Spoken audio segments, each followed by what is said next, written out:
Bharatiya Janata party అన్ని పార్టీలని, ప్రాంతీయ పార్టీలని మింగేస్తుంది, ఒక్కొక్క దానికి కూడా చరమగీతం పాడేస్తుంది అనేటటువంటిది వినవస్తుంది. రాజకీయంగా ఆ సూచనలు కనిపిస్తూ ఉన్నాయి.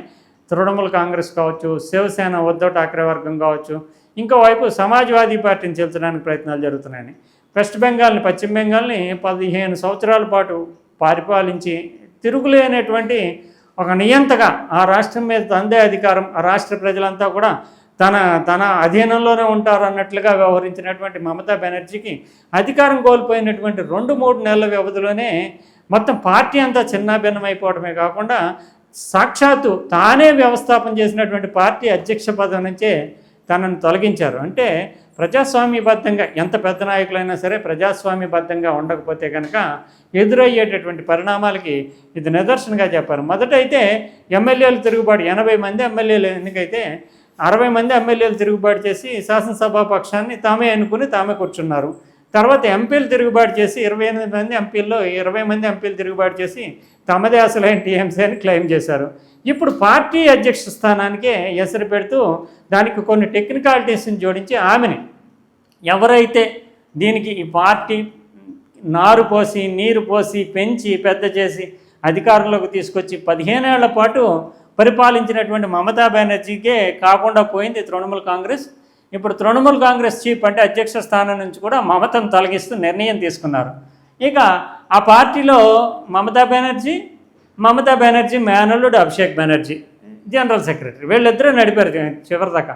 సో అభిషేక్ బెనర్జీని కూడా ఇప్పుడు ఆ పదవి నుంచి, జనరల్ సెక్రటరీ పదవి నుంచి తొలగిస్తూ కొత్త చైర్పర్సన్, అంటే పార్టీ కొత్త చైర్పర్సన్గా ఈయన అరూప్ రాయ్, ఈయన ఎవరు మనకెవరికి పెద్దగా తెలీదు. ఆ పార్టీలో మాత్రం ఒక సీనియర్ నాయకుడు అరూప్ రాయ్ని పార్టీ టీఎంసీ అధ్యక్షుడుగా వెన్నుకున్నారు. దీనికి వీళ్ళు చూపిన కారణం ఏంటంటే, ఎలా ఎన్నుకుంటారు మీరు అంటే, ప్రతి 3 ఏళ్లకు ఒకసారి పార్టీ రాజ్యాంగం ప్రకారం, అంటే కాన్స్టిట్యూషన్ రాసుకుంటారు ప్రతి పార్టీకి. ఆ రాజ్యాంగం ప్రకారము వర్కింగ్ కమిటీని ఏర్పాటు చేసుకోవాల్సి ఉంటుంది ప్రతి 3 ఏళ్లకు ఒకసారి. కానీ 2022 ఫిబ్రవరిలో వర్కింగ్ కమిటీని ఏర్పాటు చేసిన తర్వాత మళ్ళీ పార్టీని వర్కింగ్ కమిటీ అంటే కార్యనిర్వాహక వర్గాన్ని ఏర్పాటు చేసుకోవడం అనేది జరగలేదు. అందులో భాగంగా వర్కింగ్ కమిటీలో భాగమే అధ్యక్షుడు కూడా. సో అందులో భాగంగా మేమంతా కూర్చుని, ఎందుకంటే మెజారిటీ ఉన్నాం కాబట్టి మేమంతా కూర్చుని పార్టీ రాజ్యాంగం ప్రకారం, పార్టీ రాజ్యాంగం సంక్షోభంలో పడిపోయింది.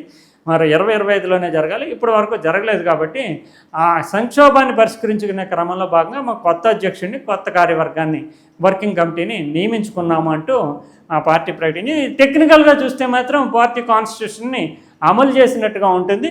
మామూలు నైతికంగా చూసినా, లేదంటే మమతా బెనర్జీ పరంగా చూసినా కూడా ఆమెకి అన్యాయం జరిగినట్టే. అయితే దీని వెనకాల బీజేపీ ఉందా, ఇతరత్ర ఉందా? ఎందుకంటే బీజేపీ కూడా ఉండొచ్చు. ఈమె ఈ ఇటీవల కాలంలో ఢిల్లీ వెళ్ళి రాహుల్ గాంధీని కలవడం, కాంగ్రెస్ని కలవడం, రకరకాల రూపాల్లో తృణమూల్ కాంగ్రెస్లో విలీనం చేస్తారనే చర్చను అడగడం, తృణమూల్ కాంగ్రెస్లో విలీనం చేస్తే ఇప్పటివరకు తిరుగుబాటు చేసిన ఎమ్మెల్యేల పరిస్థితి ఏంటి? అందువల్ల తృణమూల్ కాంగ్రెస్సే మాదంటూ క్లెయిమ్ చేసుకుంటే కనుక విలీనం చేసేటటువంటి హక్కు కూడా ఆమెకు ఉండదు.